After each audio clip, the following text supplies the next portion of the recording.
గతంలో కూడా చంద్రబాబు నాయుడు గారు గోదావరి పుష్కరాలకు సంబంధించి వచ్చినటువంటి వాళ్ళందరినీ నిలువరించి మీరు ఎవరు పోవడానికి లేదు, చంద్రబాబు నాయుడు గారు ఆయన పాపం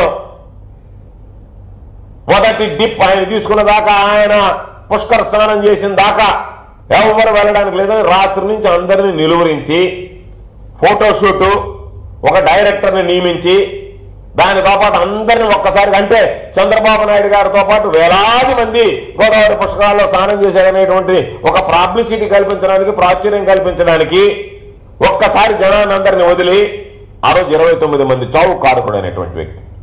నిన్నటి జరిగినటువంటి దుర్ఘటనలో అదృష్టం పక్కనే ఆసుపత్రి ఉంది ఆనుకొని, వెంటనే అక్కడికి తీసుకెళ్లి వైద్యం అందించారు. ప్రభుత్వం వెంటనే ఆదేశాలు ఇచ్చింది, వెంటనే మీరు స్పందించండి, ప్రజలకు సంబంధించినటువంటి ప్రాణాపాయ స్థితిలో ఉన్నారు చంద్రబాబు నాయుడు చేసినటువంటి దుర్మార్గమైనటువంటి కార్యక్రమానికని. వెంటనే ఆగమేఘాల మీద జిల్లా ఎస్పీ దగ్గర నుంచి జిల్లా జాయింట్ కలెక్టర్ గారి దగ్గర నుంచి హుటాహుటిని అక్కడికి చేర్చుకుని వాళ్ళని అక్కడ క్షతగాత్రులు ఎవరైతే ఉన్నారో వాళ్ళని వెంటనే ఆసుపత్రిలో వైద్యం అందించగలిగారు.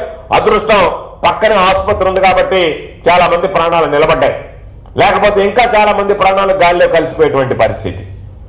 అంటే నీ యొక్క రాజకీయ దాహం కోసం, అధికార దాహం కోసం, నీ రాజకీయ ప్రాపకం కోసం ఎంత మంది ప్రాణాలను బలి తీసుకుంటాడు చంద్రబాబు అనేటువంటిది ఈరోజు మేము అడుగుతున్నాం.